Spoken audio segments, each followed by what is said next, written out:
Hi, it's Tracy and welcome back to Christmas decorating here at Rural Refurb at my home in Sussex, England. This week we are out on the veranda bringing some rustic elegance to outdoor Christmas decorating.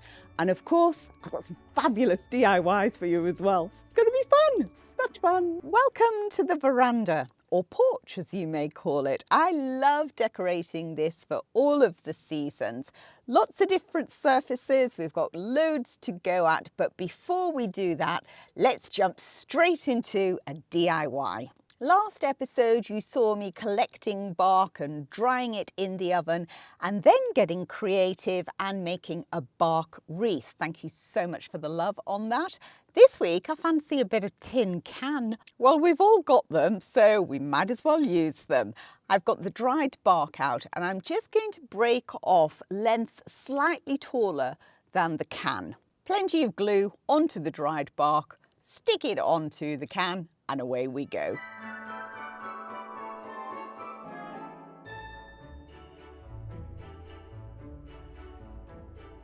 Now the small areas of tin that are still showing through, that is not a problem because we're going to take some moss from the garden, and I find the easiest way to get the moss in is just to use a thin screwdriver.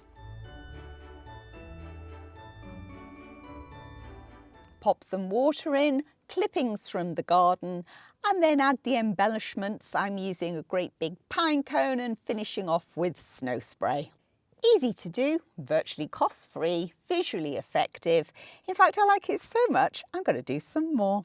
Now let's get back to decorating on the veranda. The rug here has been down for a whole year through all the weather, and it's lasted so well, so it's going to be out for another season. Let's start off right at the end here with these side tables. They're potato chitting trays.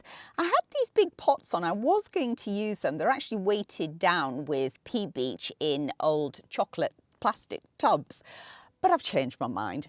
We're going to use 3 of these conifers that I've got. I bought these when they were tiny little things. I've used a few of them already in the decorating, and I think these 2 are going to be ideal either side of the sofa. To hide the black plastic, I'm going to use old sacks. Now, it's quite a wrestling job getting them in there, so ta-da, as if by magic, all done.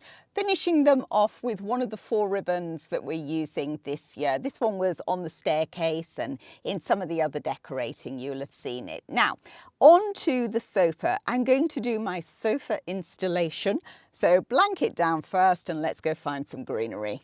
I'm raising the canopy on these leylandii. Now I held off for the Christmas decorating. So the staircase, we clipped this one. Then we moved on to the porch and I managed to get that one up. Next came the hallway and the sitting room. And now we need some clippings for the veranda. And as you can see, they really are low. I'm not much over 5 foot and even I'm having to dodge. Now, not a lot actually needed clipping off this one, so I've moved on to the very last one and raised that canopy as well. And that's it. That's all of them done now. So that was a good job done. And now they can grow tall and wide and one day be as big as their neighbours.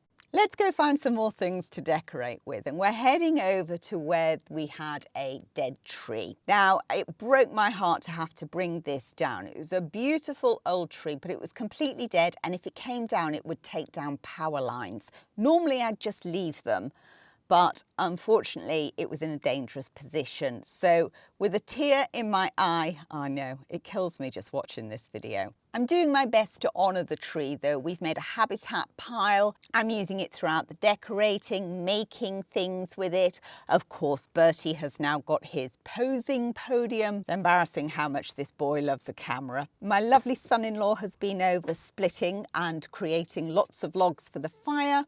And now I'm going to choose some more things to take in for the veranda.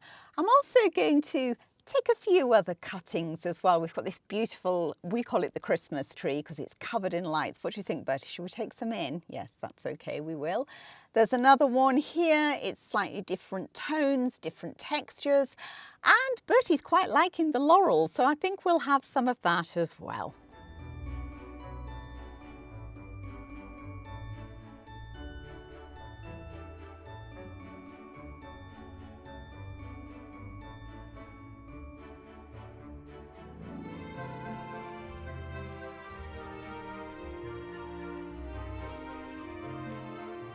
I'm adding some old decorations. This I got some years ago from HomeSense and it was bright and silver and I left it outside to rust.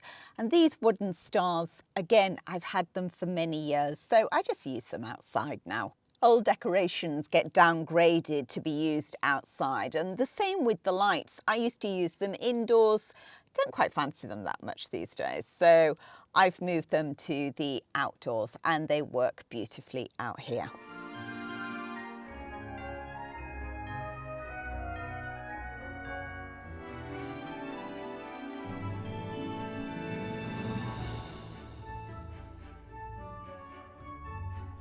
Now normally the furry supervisor at this stage would be giving the paw of approval, not this time. No, I am totally on the naughty step because he loves to sit on this sofa.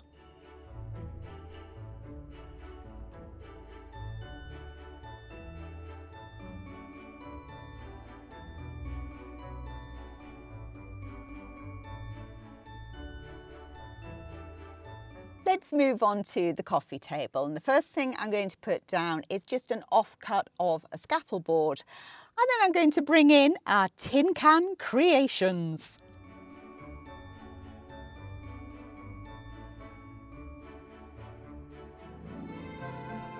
And yes, that is a tape measure, and yes, I am measuring the location of the centerpiece. Even though it's outside, it will still drive me nuts if it's not in the right position.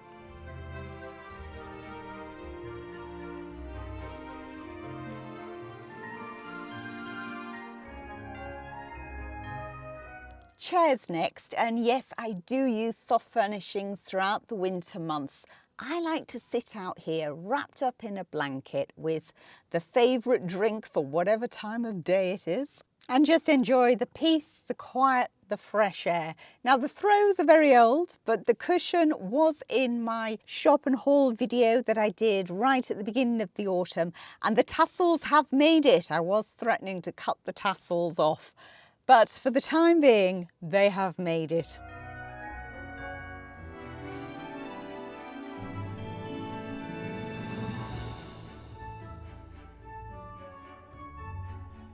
Bertie's having to slum it in a chair rather than spreading out on the sofa. He has so got the hump with me, totally ignoring me now.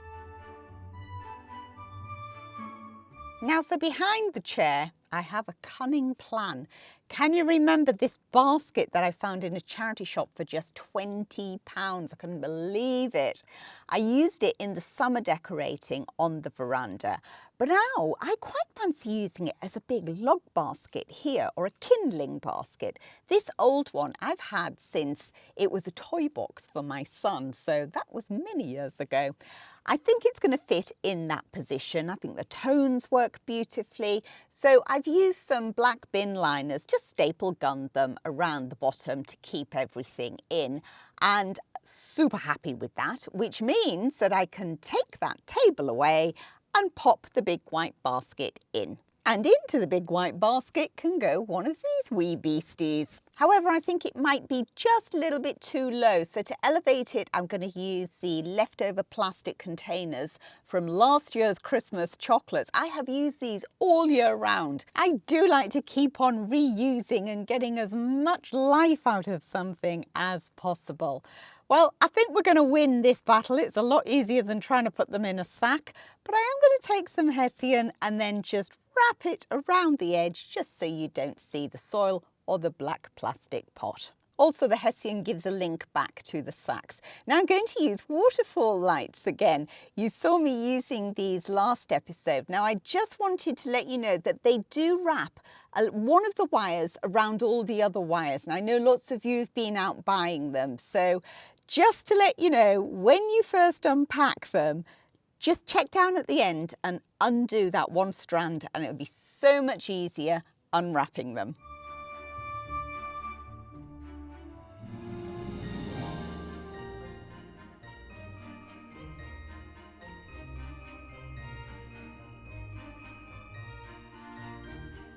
to the table next and a makeover. Basically, we're going to take two disparate objects and make them work together. I've had this one for many, many years, greys and whites, not really doing it for me, and I would love to use my green candelabras on the table. You've seen me do makeovers on these candelabras before, but these two really don't marry together. So let's see what we can do to make these two happily live together. I think my lovely regular viewers know what's coming next. If it stands still long enough, it gets waxed. Wax is such a great thing to have in your decorating arsenal. It can transform so many things. What do you think, Bertie? Shall we use the wax? Yes, yes, yes. Good luck, good luck. Go on. Looks like I've been forgiven. I'm off the naughty step. So I'm going to use two different brushes here. The intention is not to completely coat everything. It's really just about knocking back that brightness. Now, this is stage one in the process. So trust me here, stay with me on this. I know some of you message and say, I wondered where you were going with that to start with. And to be honest with you, so do I most of the time. The biggest thing is just get started, throw yourself in, and then commit not to stop until it makes you smile. And when it makes you smile, you know that it's right for you, regardless of what anybody else thinks. It's only you that matters.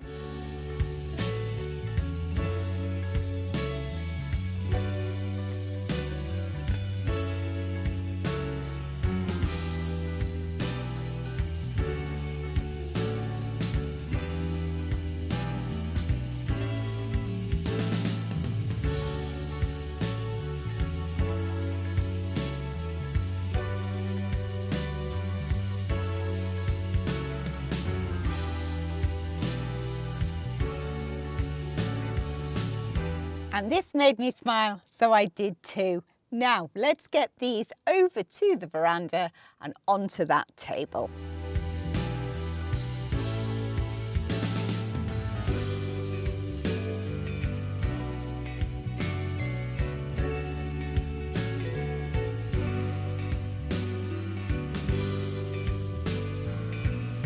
And as always, the candles are held in position with museum wax, another absolute must-have in your decorator's tool bag. You can find the links below in the description box, and it is a product that can be reused.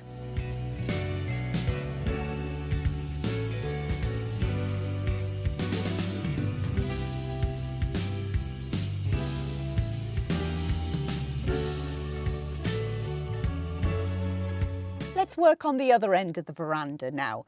I've got more of these potato chitting trays, but I think actually I'm going to bring them down and use them in this spot. I've got to be honest with you, this end of the veranda, I started decorating and really didn't have any idea where anything was going to go. It's quite difficult with nature because it's got a will of its own. So you have to kind of go with the flow. Now I'm pulling out one of these old boxes. I've got 6 of them in total, 3 different sizes, and these are really old. And talking about trying to squeeze the life out of everything, they've even got holes in them. But you know what? I'm still going to be using them, but not just yet. I'm going to flip back over and pop something in this spot. Now I've got this old copper bin. It was shiny bright copper when I bought it at auction.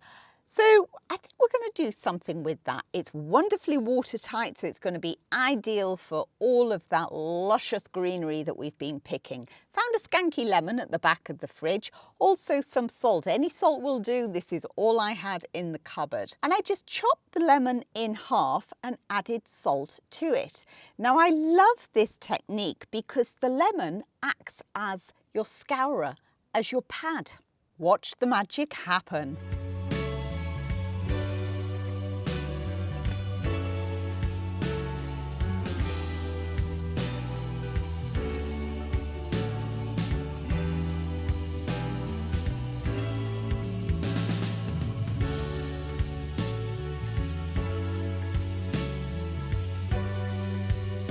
And after a quick rinse with water, well, hello you! Don't you coordinate with my Christmas decorating colours this year? That was a couple of days ago. Oxidization has already started to happen and the colouring is changing again. But you know what? I don't mind that.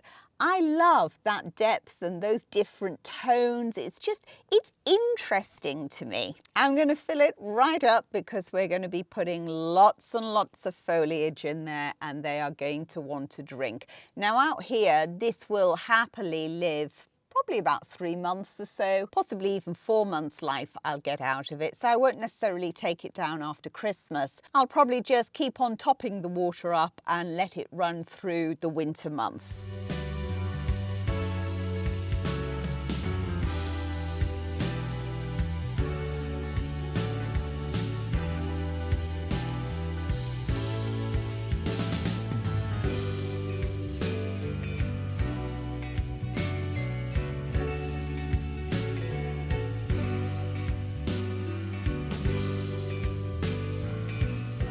This piece of laurel at the front keeps catching my eye, but it is so wedged in there. The easiest way to get rid of it is literally just take the loppers to it at the point where I don't want it anymore and just snip it out and nothing else gets disturbed. If you saw my front porch decorating, you'd recognize this star. This is the baby brother of the one that I used at the front there.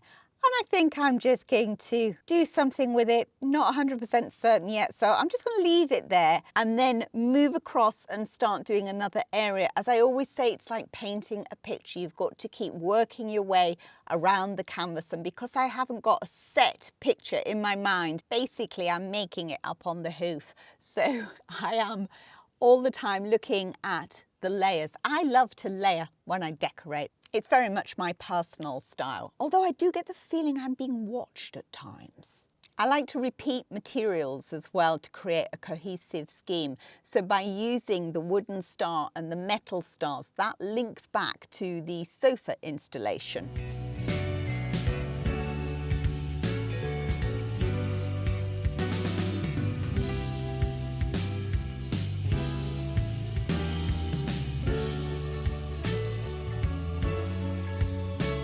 Back over to the tatty old box trunk basket. I think we decided we were going to call it a box last time when we were decorating. I've got one of these out in the porch, the front porch, so do have a look at that if you've not seen the video already. I'm using packing materials. Always save your packing materials because they are so useful. And here I'm using it to elevate so I don't have to put so much product into the box.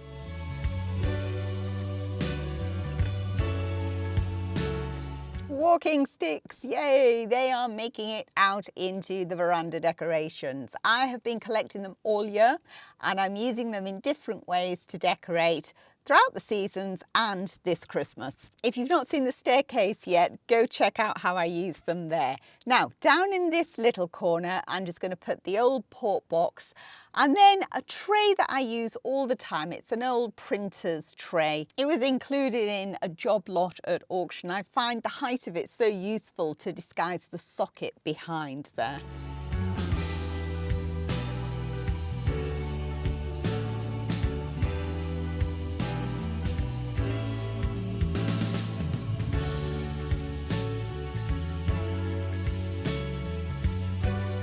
Pine cones have just been lightened with chalk paint, and I don't tend to use the whitened ones in the house at the moment, so they're fine out here. And again, it links back with the use at the other end of the veranda. So I think I've managed to wing that one. We've knocked that one up. I've put some branches down on another sill here, and then I need to find something to go into this spot, and it's the perfect width for a sledge. Now I've got 5 vintage sledges. You will have seen them in a few other videos, and they are proper vintage ones. The first one I used in the porch, and then I took another one and used that one in the sitting room, and this one is going to go out onto the veranda. But it's a bit Dullsville on its own, so we need to bling it up a bit. I'm going to take some fresh greenery, some proper vintage ice skates and some rusty old bells that I've had for years, cable tie, and my very last bit of ribbon. I keep all the scraps because you never know when you'll find the perfect spot for one. So everything's secured with a cable tie, and then I've used another couple of cable ties to tie the top, and it's always easier when you're doing something like this to do them flat, attach them flat, and then lift them up in position. Okay, it's a diddy ribbon, but it's a little token nod to the scheme. Let's move over to the bright green bookcase, Capability Green by Annie Sloan. I painted it in the summer veranda video. Let's see if we can make it work for Christmas.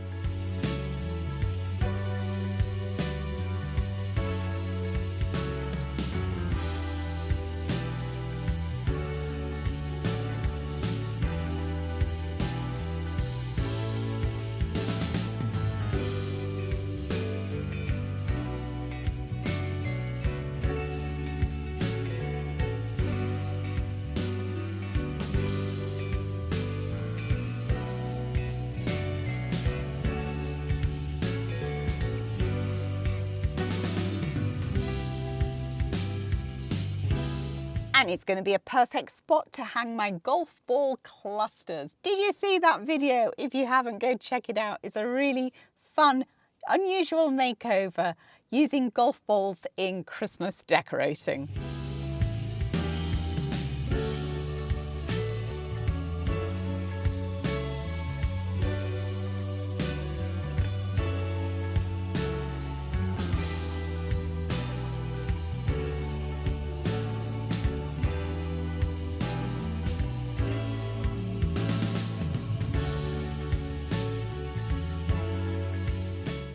Couple more walking sticks with some last bits of ribbon that I found at the bottom of my ribbon box, and into the display they go.